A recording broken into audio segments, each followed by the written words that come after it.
That's why ants are unique and important. For one thing, an ant always knows where it wants to go, and it keeps trying to find a way of getting there, no matter what.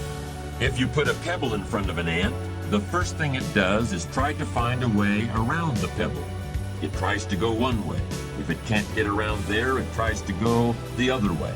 And if it still can't get around, then it tries to climb over the pebble. And if for some reason it can't climb over the pebble, it will try to lift the pebble, even though the pebble may be hundreds of times larger than the ant itself. And if it finds it can't lift the pebble, it will look for other ants to help. And if all the ants working together can't lift the pebble, they will finally start digging a tunnel underneath it. And even if that doesn't work, they will literally start trying to gnaw their way through the pebble. How long will they keep trying? They'll keep trying until they die. Because the one thing they will never do is quit. That's the ant's philosophy of achievement, and we might all want to incorporate it into our view of the world. The other reason ants are important is because of what they do in the summer. During the summer, the ants plan for the winter. They don't have any credit cards. They don't use the present moment to create debts and liabilities for themselves in the future.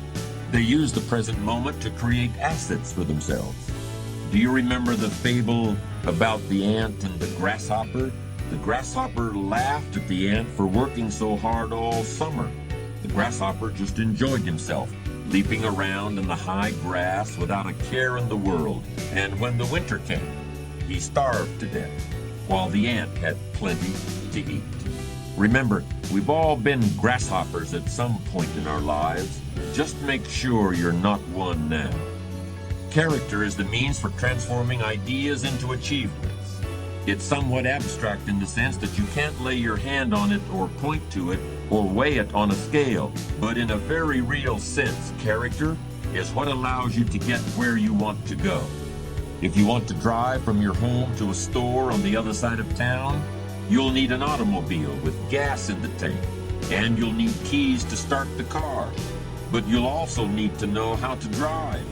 You'll need judgment based on life experience to tell you when to step on the brakes if the light up the street changes to red. You'll need a true intention to reach your destination so that you don't keep stopping for coffee and a piece of pie every 10 minutes.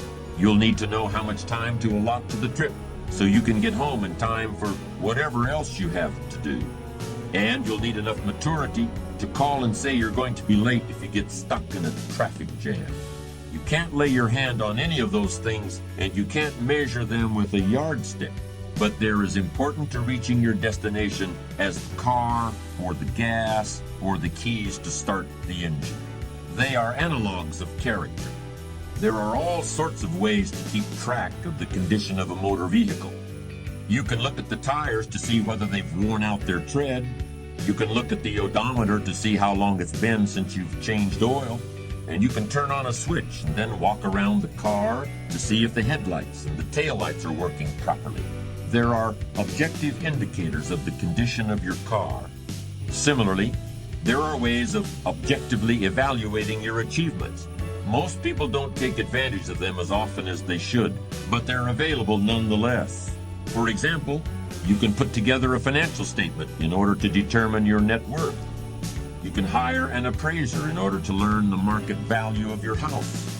You can compare where you were 10 years ago to where you are now in order to determine the degree of progress you've made in your life. As I've tried to explain, achievement depends on character in the same way that a successful drive to the grocery store depends on knowing when to apply the brakes and when to step on the gas. But how can you know if your character is in good enough shape to get you where you want to go? To continue the metaphor we've been using, there are ways of discovering whether you still know how to drive without having an accident. I believe there are ways of evaluating the strength of your character that are almost as clear as the depth of tread on a tire or the amount of gasoline in the tank of an automobile. In order to use these techniques for character evaluation, all you need is a commitment to be ruthlessly honest with yourself. At first, that kind of ruthless honesty may include a little bit of pain, but once you accept the fact that character is basic to achievement, you'll gladly pay the price.